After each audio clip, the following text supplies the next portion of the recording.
അതായത് ഗുസ്തി താരങ്ങളുടെ സമരത്തിൽ പ്രധാനമന്ത്രിക്കെതിരെ രാഹുൽ ഗാന്ധി രാജ്യത്തെ പെൺകുട്ടികൾക്ക് പുരസ്കാരങ്ങളെക്കാൾ വലുത് ആത്മാഭിമാനമാണെന്നും രാഹുൽ ഗാന്ധി വ്യക്തമാക്കി. ഇത് സംബന്ധിച്ചുള്ള വിശദാംശങ്ങൾ കൂടി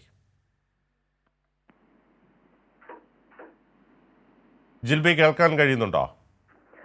ബിനു, ഗുസ്തി താരങ്ങളുടെ സമരത്തിൽ ഇപ്പോൾ വലിയ രീതിയിലുള്ള ഒരു പ്രതിഷേധം അല്ലെങ്കിൽ പ്രധാനമന്ത്രിക്കെതിരെ വലിയ രീതിയിലുള്ള ഒരു ആഞ്ഞടിച്ചുകൊണ്ടാണ് ഇപ്പോൾ രാഹുൽ ഗാന്ധി ട്വിറ്ററിൽ കുറിച്ചിരിക്കുന്നത്. അതായത് കഴിഞ്ഞ ദിവസം നമ്മൾ കണ്ടതാണ് വിനേഷ് ഫോഗട്ട് തനിക്ക് കിട്ടിയ പുരസ്കാരങ്ങൾ, അതായത് അർജുന അവാർഡും ഗേൾഡ് എന്നിവയും പ്രധാനമന്ത്രിയുടെ ഓഫീസിന് മുമ്പിൽ വെച്ച് മടങ്ങി. നേരത്തെ ബജ്രംഗ് പൂനിയ പത്മശ്രീ പുരസ്കാരം തിരിച്ചു നൽകി. മറ്റൊരു താരം പത്മശ്രീ പുരസ്കാരം തിരിച്ചു നൽകുമെന്നും പ്രഖ്യാപിച്ചിട്ടുണ്ട്. അതുപോലെ തന്നെ ഈ ബ്രിജ്ഭൂഷന്റെ സഹായി സഞ്ജയ് സിംഗ് ഗുസ്തി ഫെഡറേഷന്റെ അധ്യക്ഷനായി തെരഞ്ഞെടുത്ത ദിവസം സാക്ഷി മാലിക്ക് ഈ ഗുസ്തി അവസാനിപ്പിച്ചു അല്ലെങ്കിൽ വിരമിക്കൽ പ്രഖ്യാപിച്ചതൊക്കെ നമ്മൾ കണ്ടതാണ്. അത്തരത്തിൽ രാജ്യത്തിന്റെ അഭിമാന താരങ്ങൾ തെരുവിലേക്കിറങ്ങി രാജ്യത്തെ പെൺകുട്ടികൾക്ക് വേണ്ടി വലിയ രീതിയിൽ പോരാടിയിട്ടും കേന്ദ്ര സർക്കാർ അതിനെ മാനിക്കാനോ അല്ലെങ്കിൽ അതിൽ അവരുടെ ആ ഒരു കണ്ണീരിന് വില കൊടുക്കാനോ തയ്യാറായിരുന്നില്ല.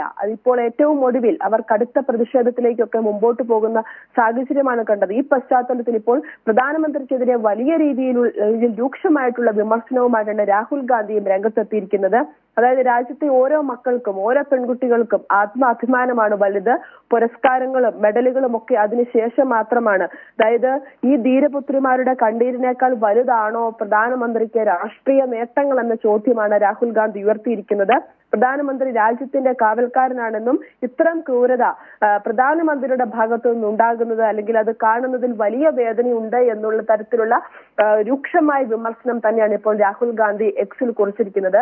എന്തായാലും രാജ്യം തലകുനിക്കുന്ന ഒരു അവസ്ഥയിലേക്ക് മുമ്പോട്ട് പോകുന്നു അല്ലെങ്കിൽ ആ ഒരു അവസ്ഥയിലേക്ക് എത്തി നിൽക്കുന്നു. കാരണം രാജ്യത്തിന്റെ ധീര വനിതകൾ അല്ലെങ്കിൽ അഭിമാനമായ താരങ്ങളാണ് ഇത്തരത്തിൽ അവർക്ക് കിട്ടിയ ഏറ്റവും പരമോന്നത ബഹുമതികൾ ഇത്തരത്തിൽ വഴിയിൽ വലിച്ചെറിഞ്ഞിട്ട് പോകേണ്ട ഒരു അവസ്ഥ വന്നത്. അതായത് കേന്ദ്ര സർക്കാർ നൽകിയ വാഗ്ദാനങ്ങളൊന്നും പാലിക്കാതെ വന്നപ്പോഴാണ് ഇത്തരം കടുത്ത നടപടികളിലേക്ക് ഇപ്പോൾ ഗുസ്തി താരങ്ങൾ നീങ്ങിയിരിക്കുന്നത്. എന്തായാലും വരും ദിവസങ്ങളിലും ശക്തമായ പോരാട്ടവുമായി ഗുസ്തി താരങ്ങൾ മുമ്പോട്ട് പോകുമെന്ന് തന്നെയാണ് മനസ്സിലാക്കാൻ സാധിക്കുന്നത്. ബിനു, ഗുസ്തി താരങ്ങളുടെ സമരത്തിൽ പ്രധാനമന്ത്രിക്കെതിരെ രാഹുൽ ഗാന്ധി രാജ്യത്തെ പെൺകുട്ടികൾക്ക് പുരസ്കാരങ്ങളെക്കാൾ വലുത് ആത്മാഭിമാനമാണെന്ന് രാഹുൽ ഗാന്ധി വ്യക്തമാക്കിയ വിവരങ്ങളാണ് ജിൽബി നൽകിയത്.